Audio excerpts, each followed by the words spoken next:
Hello friends, स्वागत है stock news Bharat में। अगर आप मेरे चैनल पे पहली बार विजिट कर रहे हैं तो सब्सक्राइब करें ताकि आपको लेटेस्ट इन्फॉर्मेशन मिलता रहे। इलेक्ट्रॉनिक मार्ट की नाम से एक कंपनी है जो कि अपना आईपीओ लेकर के आ रही है और हम यही जानेंगे कि इस कंपनी के आईपीओ में हमें निवेश करना चाहिए या नहीं करना चाहिए। इस कंपनी का जो आईपीओ आ रहा है उसका डेट क्या है और अलॉटमेंट का क्या है, यानी कि आईपीओ से संबंधित जो भी जानकारी है आज इस वीडियो में हम सब चर्चा करेंगे। तो इससे पहले अगर देखा जाए तो हम जान लेते हैं कि ये कंपनी करती क्या है और कंपनी का स्ट्रक्चर कैसा है, फाइनेंशियल कैसा है, इन सब के बारे में हम एक बार जानते हैं।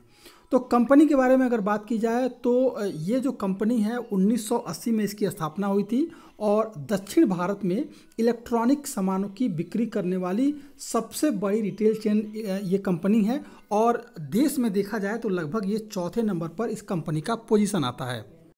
इसके अलावा अगर देखा जाए तो इलेक्ट्रॉनिक मार्ट इंडिया की शुरुआत जो है पवन कुमार बजाज और करण बजाज ने की थी। इसके जो है 36 शहरों में लगभग 112 स्टोर हैं और अगर देखा जाए तो सबसे अधिक जो स्टोर इस कंपनी के हैं वो आंध्र प्रदेश, तेलंगाना और एनसीआर में है। कंपनी के अगर फाइनेंशियल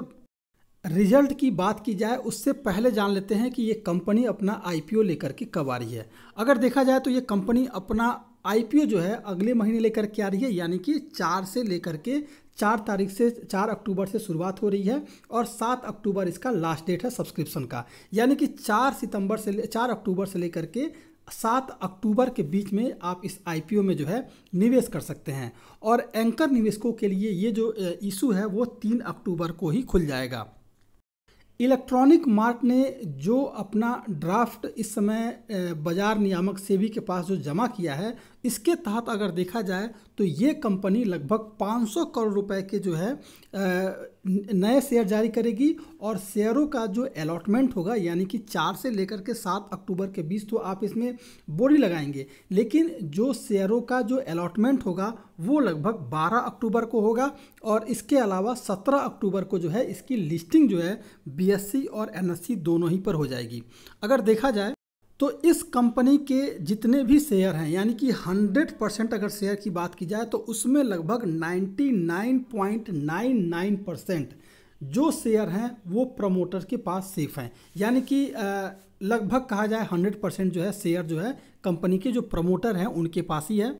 अब सवाल ये उठता है कि अगर ये कंपनी अपना आईपीओ लेकर के आ रही है और 500 करोड़ रुपए चाहती है जुटाना, तो इस 500 करोड़ रुपए का कंपनी करेगी क्या? तो नए शेयरों को जारी करके लगभग जो 500 करोड़ रुपए कंपनी जुटाएगी, इसमें जो है लगभग 111 करोड़ रुपए का इस्तेमाल जो है ये कंपनी अपने कैपिटल एक्सपेंचर, इसके अलावा अगर देखा जाए तो 220 करोड़ रुपए जो है ये कंपनी अपना इस्तेमाल जो है वर्किंग कैपिटल की बढ़ी हुई ज़रूरतों को पूरा करने और 55 करोड़ रुपए का इस्तेमाल जो है कंपनी जो है अपने कर्ज को चुकाने में करेगी।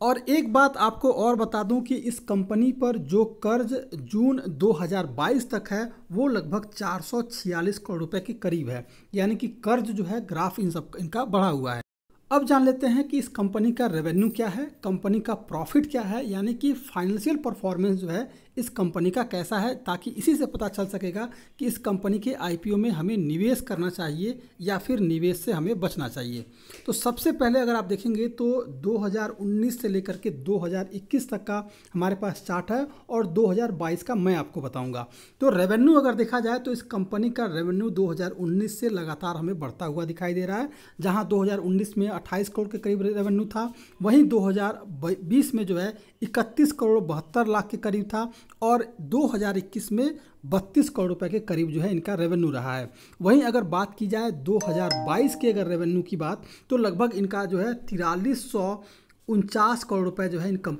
कंपनी का जो है रेवेन्यू रहा है, यानी कि साल दर साल जो है इस कंपनी का परफॉर्मेंस रेवेन्यू में लगातार हमें बढ़ता हुआ देखने को मिल रहा है। वहीं अगर देखा जाए, अगर प्रॉफिट की बात की जाए अगर इस कंपनी के बारे में, तो इन कंपनी का जो प्रॉफिट है उसमें जो है हमें लगातार गिरावट देखने को मिल रही है। 2019 में इस कंपनी का प्रॉफिट 70 करोड़ के करीब था, 2020 में 81 करोड़ हुआ, लेकिन उसके बाद से इस बार जो है इस कंपनी का प्रॉफिट केवल 58 करोड़ रुपए के करीब रहा है। ये 2021 का परफॉर्मेंस था, लेकिन 2022 की अगर बात की जाए तो इस कंपनी का जो प्रॉफिट था उसमें हमें गिरावट देखने को मिल रही है और ये प्रॉफिट हो गया है 40 करोड़ रुपए के करीब। यानी कि केवल एक बार इस कंपनी का प्रॉफिट हमें बढ़ा हुआ दिखाई दे रहा है, बल्कि अब तक जो है इस कंपनी का प्रॉफिट जो है लगातार इसमें हमें गिरावट देखने को मिल रही है। वहीं अगर मार्जिन की बात करें तो मार्जिन में भी हमें लगातार जो है गिरावट देखने को मिल रही है। अब हम जान लेते हैं कि इस कंपनी का जो टोटल एसेट कितना है और इसके अलावा नेट वर्थ जो है इस कंपनी का किस तरह परफॉर्म कर रहा है। तो अगर देखा जाए तो 2019 में इस कंपनी का जो टोटल एसेट था वो लगभग 1100 करोड़ रुपए के करीब था, 2020 में 13 करोड़ के करीब रहा, और वहीं अगर देखा 1300 करोड़ के करीब रहा। वहीं अगर देखा जाए तो 2021 में इस कंपनी का जो टोटल एसेट था वो लगभग 1500 करोड़ रुपए के करीब रहा है। वहीं अगर बात की जाए इस कंपनी के नेट वर्थ की बात करें तो नेट वर्थ में भी हमें लगातार जो है बढ़ोतरी देखने को मिल रही है।